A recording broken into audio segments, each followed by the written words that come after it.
Start कर लिया interview. तो एज अ डीबी आप डे टू डे क्या करते हैं? तो अगर डे स्टार्ट करते हैं तो आपका रोल क्या है, ये इंटरव्यूअर समझना चाहता है कि एक्चुअल आप काम करते हो या नहीं करते हो। ठीक है। तो आप जब भी शिफ्ट ज्वाइन करते हैं, आपको पता है कि सीक्वल डीबीए का जो टास्क होता है वो 24x7 होता है। ऐसा नहीं कि उसका नॉर्मल जर्नल शिफ्ट है, रेगुलर शिफ्ट है कि 10 बजे 9 बजे गए और 6 7 बजे आ गए। ऐसा डीबीए का कोई टास्क नहीं होता है। तो जब भी आप ज्वाइन करते हैं, सपोज कीजिए कि आपका जनरल शिफ्ट है, 9 बजे आप पहुंचते हैं। तो 9 बजे के पहले जो भी डीबीए होगा होगा वो डीबीए आपको हैंड ओवर देगा कि बेसिकली रात मेरे जो 8 घंटे मैंने काम किया, 9 घंटे काम किया, तो हमारे पास क्या क्या इशू आए थे। ओके। कौन कौन से इशू आपके फिक्स हो गए हैं और कौन कौन से इशू पे एक्शन करना है और कब करना है बेसिकली। मान लीजिए कि एज अ डीबीए में रात में मेरे पास आया कि ये लॉगिन क्रिएट कर दो। मैंने क्रिएट कर दिया। एक और टिकट आया। और एक और भी आप अंडरस्टैंडिंग कर लीजिए कि आपको क्या बताना है। फाइनली क्या होता है, एज अ डीबीए उनके पास जैसे सर्विस नाउ एक उस टिकट क्रिएट करने के लिए कोई भी अगर आपको सपोज कि कोई काम करवाना है, तो कंपनी क्या करती है कि सर्विस नाउ उनके पास होता है और सर्विस नाउ में मैनेजमेंट है, एप्लीकेशन है, कोई भी बंदा है। अगर मुझे सपोज कीजिए एक इशू आ रहा है कि मैं एक्सेस डेटाबेस का नहीं कर रहा हूं, तो मैं एक टिकट क्रिएट करूंगा और वो टिकट क्रिएट होने के बाद हो सकता है कि मैनेजमेंट के पास या आपके पास आता है। तो अगर मैनेजमेंट के पास आता है तो कहता है कि इसको राइट्स, जैसे कहा कि मुझे डीबी ऑनर राइट्स है इस डेटाबेस पे, और पहले उसके बाद डीबी राइटर राइट्स था और रीडर था। तो बेसिकली ये अप्रूवल होगा कि इसको देना है या नहीं देना है। ओके। तो आपने क्या किया कि आपने मैनेजमेंट से बात किया या आपके पास उतना कैपेबिलिटी है कि इसको दे सकते या नहीं दे सकते, उसका डिसीजन आप ले सकते हैं, तो आप उसको एक्सेस देंगे। दूसरा बात है कि सपोज कि रात में एप्लीकेशन आप सीएसटी टाइम जोन यूएस के एप्लीकेशन पे आप डेटाबेस सर्वर पे काम हो रहा है, क्योंकि वहां पे दिन हो रहा है और वहां वर्किंग आवर चल रहा है।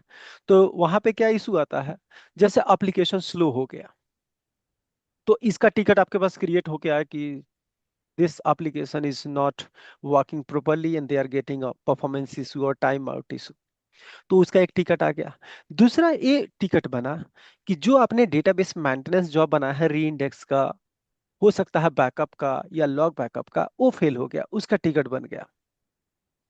हो सकता है कि किसी टीम ने, अमेरिका के जो टीम ने, उसने क्या किया है, आपका कोई कोड डेवलप किया है और उसको कोड को प्रोडक्शन पे रिलीज करना है। रात में आप 1 या 2 डीबीए हैं, ये सारी काम करनी है। इस टाइप के टिकट आएंगे सर्विस नाउ पे। सर्विस नाउ या टिकटिंग टूल कुछ भी ले सकते हैं, हो सकता है जीरा, हो सकता है जीरा बोर्ड होता है, या आजकल ये भी देखे होंगे कि डेवअप्स हो गया है। डेवअप्स जो आपका जस्ट लाइक अ पोर्टल है। ओके।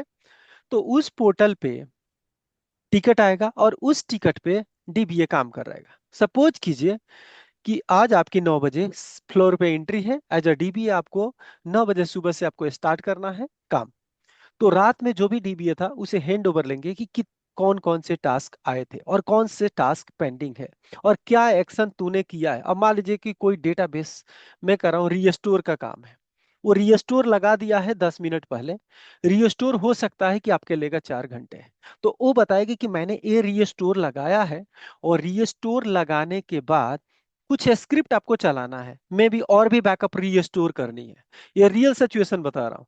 तो फाइनली आप क्या करेंगे, उसे हैंड ओवर लेंगे कि ए टास्क था। जैसे मान लीजिए मेरे पास 6 टास्क है, जिसमें मैंने ए कंप्लीट कर दिया, तो कंप्लीट वाले पे मुझे केयर नहीं करना है, ये डन हो गया है। ये जो टास्क है, सपोज कीजिए कि ये रिकॉन्फ़िगर का पार्ट है। मैंने उसने एनालाइज किया है, एनालिसिस किया है, और एनालिसिस करके उसका हो सकता है 20% फीडबैक है, लेकिन कंप्लीटली ये फिक्स नहीं है। लेट्स एग्जांपल, डीबी रीस्टोर वाला है, इसने रीस्टोर तो लगा दिया है, लेकिन इसके बाद कुछ और स्क्रिप्ट चलानी है, तो ये भी आपका इन प्रोग्रेस है। ओके। हो सकता है कि इसको मैं, क्वेश्चन नहीं है, ये डी कमीशन करना है। और डी कमीशन सपोज कीजिए कि हमने लगाया था, एक टिकट आया था, और डी कमीशन जो इशू है वो फिक्स नहीं हुआ है, हम डिलीट करने की कोशिश किए थे, मान लीजिए कि पुराने शिफ्ट में आंसू थे, तो ये डिलीट करने की कोशिश किए, बट ये डिलीट नहीं हुआ, जो इनकी नॉलेज है उस हिसाब से। तो क्या हुआ कि अब नेक्स्ट आपको क्या आज शाम तक डिलीवर करना है, तो आपका एक्शन क्या होगा कि आप रीट्राई करेंगे, हो सकता है मैनेजमेंट के पास जाएंगे या माइक्रोसॉफ्ट के पास जाएंगे।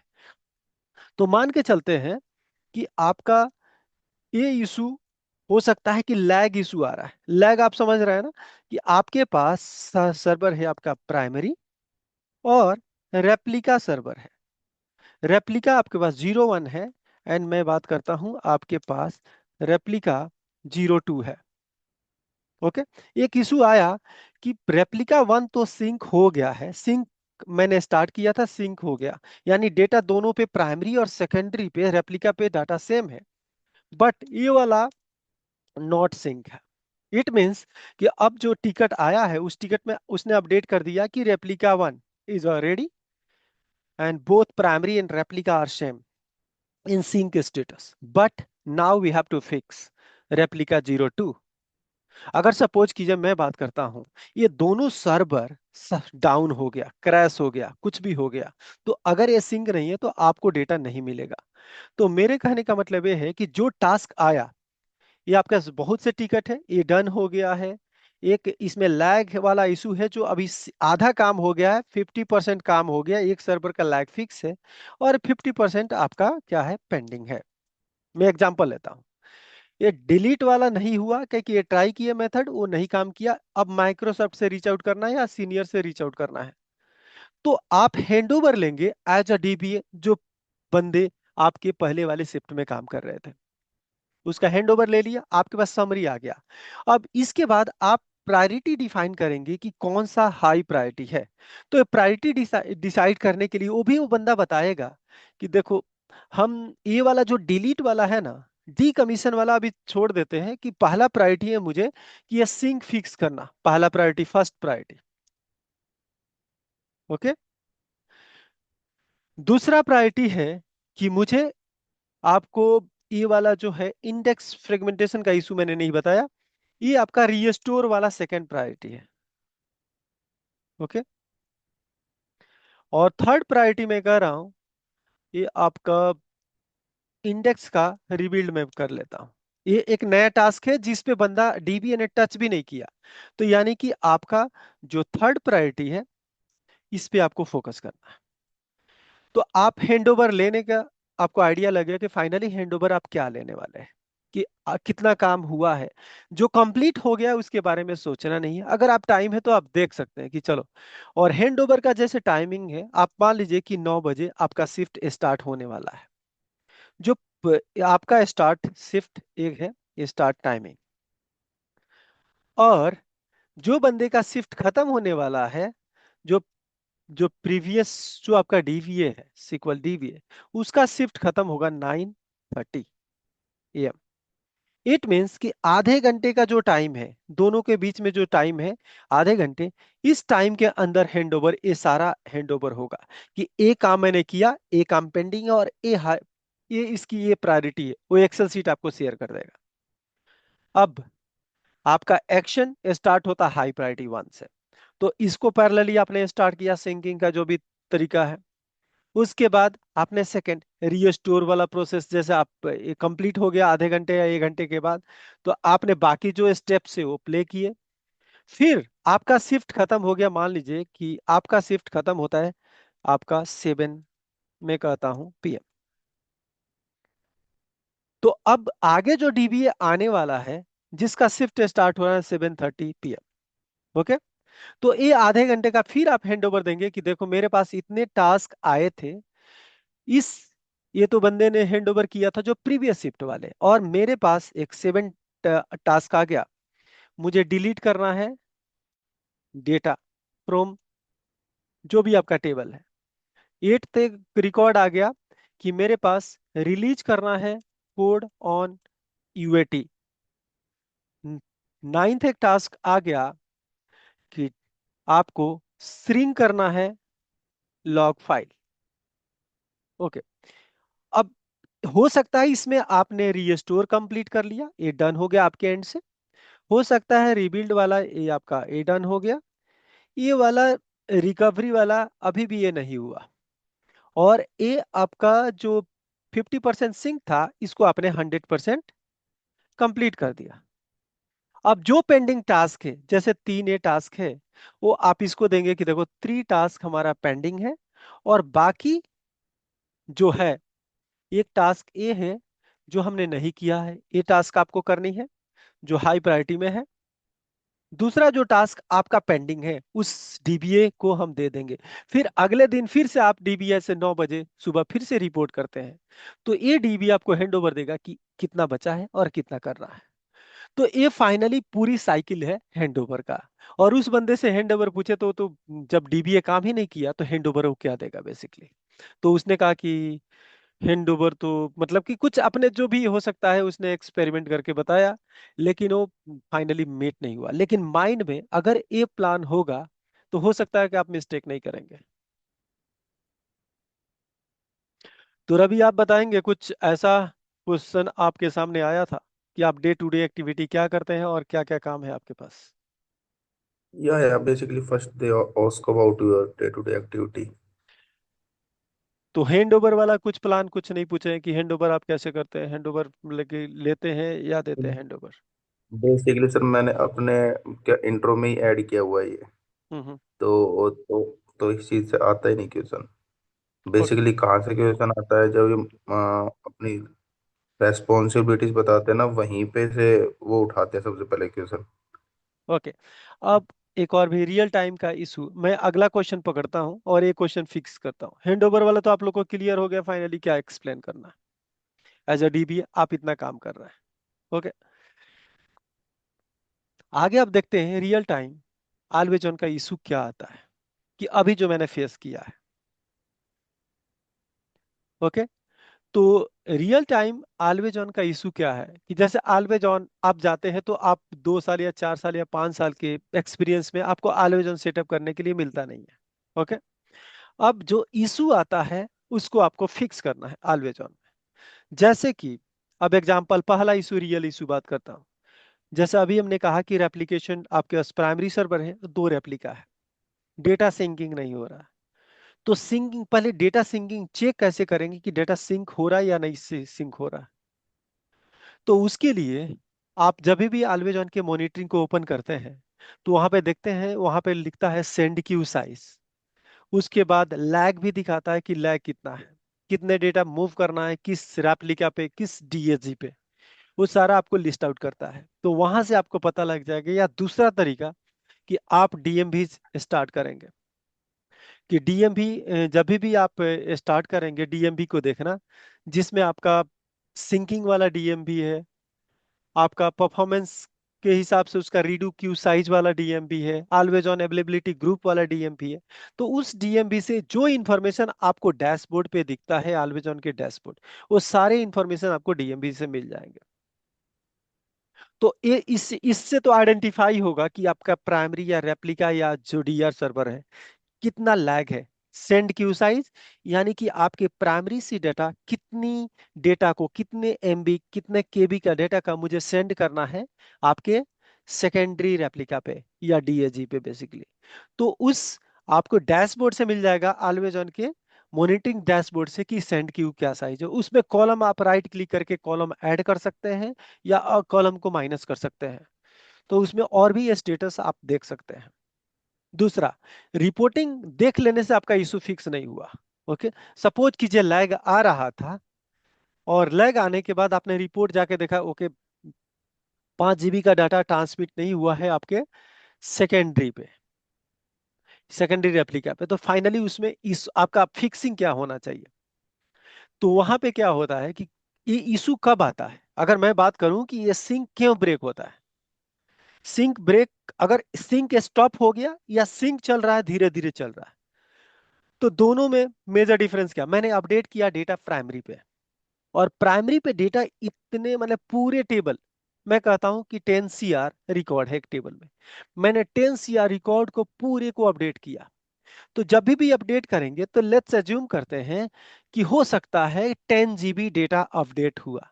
उस 10 GB डाटा को तो 1 सेकंड में भेजेगा नहीं, आपको भी पता है। कि प्राइमरी सर्वर से डाटा सेकेंडरी सर्वर पे जस्ट लाइक अ ट्रांजेक्शनल वहां एंड पॉइंट के थ्रू जाएगा। तो अगर सपोज कीजिए कि डेटा साइज हेवी है, लार्ज है, तो लोकली तो राइट हो जाता है, आपको पता है कि लोकल में अपडेट करूं तो चल जाएगा। लेकिन वही सर्वर पे अपडेट करता हूं तो नेटवर्क के स्पीड के अकॉर्डिंग डेटा आपका अपडेट होता है। तो सपोज कीजिए कि यही सिचुएशन होता कि मैंने 10 GB डाटा अपडेट किया, और 10 GB 1 सेकंड में तो सिंक होगा नहीं, हो सकता है कि आपको लगा आधे घंटे। तो आधे घंटे का जो लैग है, जाकर रिपोर्ट देखेंगे तो आपको लैग दिखाएगा। तो अब कहानी यह है कि लैग अगर ऑटोमेटिक रेप्लिकेट हो रहा है, यानी कि जैसे कि पहले 10 GB था, 9 GB था, 7 GB था, 5 GB था, अगर लैग सेंड क्यू साइज अगर कम हो रही है, तो आपको कुछ करने की जरूरत नहीं है। इसमें यही कर सकते हैं कि अगर आपका बैंडविड्थ अधिक होता तो फास्ट हो जा सकता है, या अगर आपका हो सकता है कि अगर सर्वर पे अधिक प्रेशर है तो उस केस में अगर चल रहा है तो ऑटोमेटिक वो फिक्स हो जाएगा, लैग फिक्स हो जाएगा, 2 घंटा में नहीं होगा, 4 घंटा में हो जाएगा। मैन्युअली आप कुछ करने वाले नहीं। दूसरा बात कर सकते हैं कि रेप्लिकेशन आपका जो ऑलवेज ऑन चल रहा था, लेकिन लैग जो है, लैग फिक्स ही है। 10 GB था, 2 घंटे के बाद भी 10 GB है, और 4 घंटे के बाद भी 10 GB है। इट मीन्स कि डेटा मूवमेंट आपका स्टॉप हो गया है, डेटा जा नहीं रहा। तो उसके अंडर अगर ऑलवेज ऑन ग्रुप के अंदर डेटा मूवमेंट अगर स्टॉप हो गया है, तो वहां पे होता है command alter database. Alter database करके होता है कमांड, और मान लीजिए मेरा डेटाबेस का नाम है डेमो। सेट HADR, यहां पे होता है सस्पेंड। ओके, इस कमांड को चलाना है। अगर आपको लगता है पॉज हो गया है, तो मैं एक बार करूंगा कि इसको पॉज ही करूंगा, ओके, सस्पेंड करूंगा, और फिर उसके बाद अगला स्टेप्स होगा, यहाँ पे एक कॉल कमांड आपको चलाना पड़ेगा, जिसे फिर से रीस्टार्ट हो सकता है आपका डाटा मूवमेंट, जिसको बोलते हैं HADR। यहाँ पे होता है HADR रिज्यूम बेसिकली। ओके, तो एक कमांड अगर आपने सस्पेंड किया, रिज्यूम किया, तो फिर से डेटा आपका सिंकिंग स्टार्ट हो जाएगा। लेकिन एक और प्रॉब्लम, अगर सपोज कीजिए आपका नेटवर्क ही नहीं है, जो सेकेंडरी रेप्लिका ही कनेक्शन नहीं बन रहा, तो ये सस्पेंड रिज्यूम करने से आपको कोई गेन नहीं है। फर्स्ट, आपको नेटवर्क इशू फिक्स होना चाहिए। क्लियर? रवि, ये देख लीजिए कि अगर ऑलवेज ऑन में सिंकिंग का इशू है, तो सिंकिंग का हम्म। इशू अगर लैग है, लैग अगर क्यू साइज अगर छोटा हो रहा है, क्यू साइज 100 GB से अगर 90 GB हो रहा है, फिर से डिक्रीज करते करते 50 GB 10 GB पे आ गया, इट मीन्स कि डेटा आपका चला जाएगा। लेकिन आप जबरदस्ती डेटा नहीं भेज सकते। जो भी आपका डेटा मूवमेंट आपका नेटवर्क है, नेटवर्क की स्पीड है, उसके अकॉर्डिंग डेटा मूव होगा।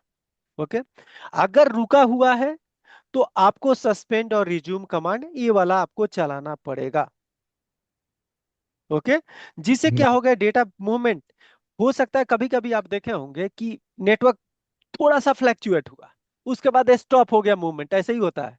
ऑलवेज ऑन केस में अधिकतर मैंने ऑब्जर्व किया है, एक नेटवर्क सपोज कीजिए टाइम आउट हुआ, टाइम आउट होने के बाद वो सस्पेंड कर देगा, सस्पेंड होने के बाद आपका डाटा जाएगा नहीं, आपका दोनों सर्वर ऑन होने के बाद भी नहीं जाएगा, तो आपको रिज्यूम करना पड़ेगा। रिज्यूम करेंगे तो फिर से डेटा मूवमेंट स्टार्ट हो जाएगा।